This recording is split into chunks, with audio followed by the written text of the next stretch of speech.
चलो यार मैं चलती हूँ, मेरे वाइफ के आने का टाइम हो गया होगा अब। अरे यार कहाँ जा रही हो? वैसे यार मेरी वाइफ तो आने वाली है, लेकिन तुम इतनी जल्दी जा क्यों रही हो? अरे मेरे भी तो हस्बैंड के आने का टाइम हो गया होगा यार। एक बात बोलूं, तुम्हारा हस्बैंड ना ये ना लेट आता है रात में, तुम ना खामा का टेंशन ले रही हो, और वैसे भी तुम तो पड़ोस में ही रहती हो, क्यों इतनी जल्दी जा रही हो तुम? और तुम्हारी वाइफ ने मुझे देख लिया तो? बात तो तुम बिल्कुल ठीक कह रही हो, मेरी वाइफ ऐसे आने वाली होगी। चलो ठीक है, मैं तुम्हें ना गेट तक छोड़ के आ जाता हूँ। चलो।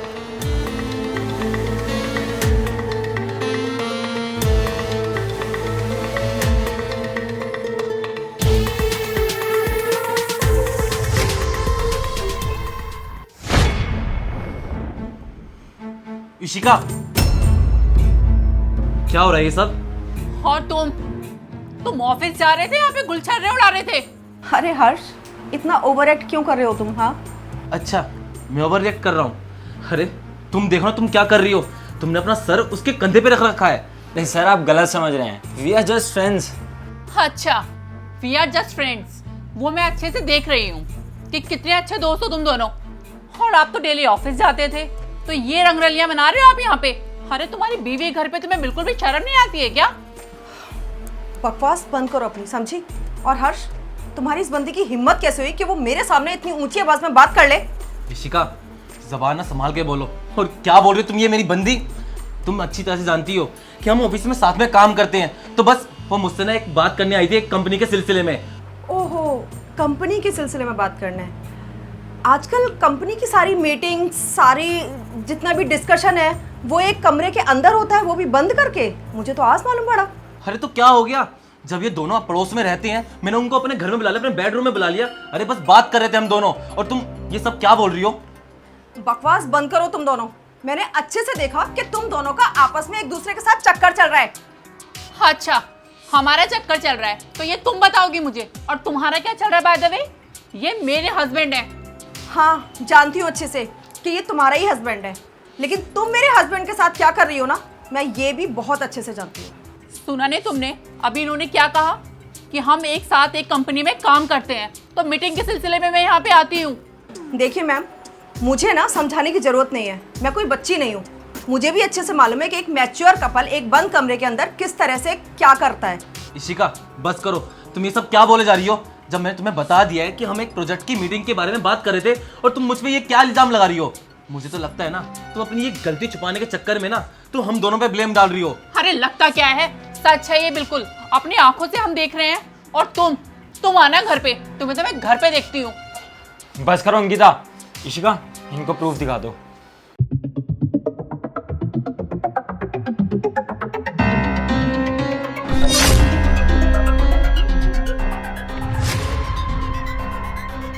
अब क्यों चुप हो तुम दोनों? हाँ, अब बोलती नहीं निकलेगी? अभी तो बहुत देर से मेरे ऊपर चढ़े जा रहे थे। और हर्ष, तुमको शर्म नहीं आती? क्या कुछ नहीं किया मैंने तुम्हारे लिए? मेरे घर वाले तुमसे शादी के लिए एग्री नहीं थे, उनको मनाया कि जिससे मैं तुमसे प्यार कर सकूं। हमारी कास्ट भी अलग थी ना, और मैंने अपने पापा की कंपनी में तुमको जॉब दिलवाई, और तुमने उसका ये सिला दिया। कितना धोखा करोगे तुम? मुझे लगता था सब कुछ देने के बाद ना तुम मेरे लिए लॉयल रहोगे, लेकिन यहाँ देखो तुम अंदर किसी और के साथ हो।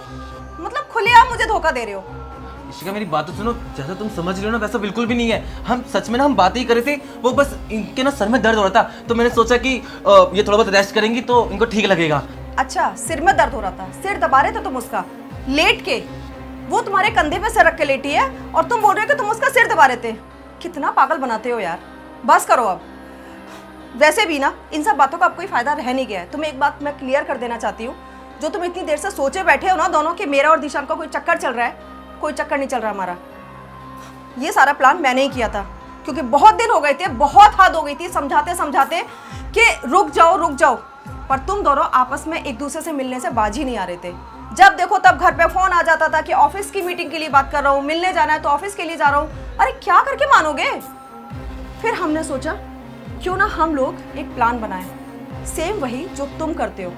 और आज देखो हम दोनों को एक दूसरे के साथ देख के ना तुम्हारे पैरों से तो जैसे धरती खिसक गई। देखो दिशान, तुम जैसा सोच रहे हो ऐसा कुछ भी नहीं है। बेबी तुम्हें तो पता ही है ना, मुझे माइग्रेन की प्रॉब्लम रहती है। मैं सर के पास मीटिंग के सिलसिले में ही आई थी, वो तो मुझे अचानक से सर में दर्द हुआ, तो ये थोड़ा बस पैम्पर करने लग गए। बस करो अंकिता, और कितना झूठ बोलोगी और कितना नजरों में गिरोगे मेरी। मुझे मुझे तुम्हारी शक्ल भी नहीं देखनी है। मैंने तुमसे लव मैरिज करी थी अपने घर वालों से लड़ झगड़ कर, और तुमने मेरे प्यार का ये सिला दिया। शर्म आती है मुझे तुम्हारा पति कहते हुए। मैं तुमसे बात भी नहीं करना चाहता, मैं जा रहा हूँ, हटो यहाँ से। अरे निशान, मेरी बात तो सुनो। देखो इशिका, हम दोनों आपस में बैठ के बात करते हैं ना, इस बात को सुलझाते हैं। तुम ना ज्यादा हाइपर हो रही हो। नहीं हर्ष, अब बैठ के बात करने वाली कोई नौबत आएगी नहीं, क्योंकि तुमने बैठ के बात करने लायक छोड़ा ही नहीं ना। बेहतर यही होगा कि तुम मेरे घर से निकल जाओ, और हाँ, मेरी जिंदगी से भी। इशिका, तुम ये क्या बोल रही हो? मैं तुमसे कितना प्यार करता हूँ और तुम मुझे अपने घर से भगा रही हो। भाड़ में गए तुम और भाड़ में गया तुम्हारा प्यार। प्यार का नाम तुम ना ही लो ना तो ज्यादा अच्छा है। देखा मैंने किस तरह तुम मेरे प्यार की धज्जियां उड़ा रहे थे मेरे ही कमरे में। मुझे तो बोलते हुए भी शर्म आ रही है। बस हर्ष, मुझे ना नफरत हो गई है तुमसे। बहुत प्यार करती थी, लेकिन अब नहीं। माफ करो मुझे, मुक्त कर दो इस बंधन से। निकल जाओ मेरे घर से, मैं तुम्हारी शक्ल नहीं देखना चाहती।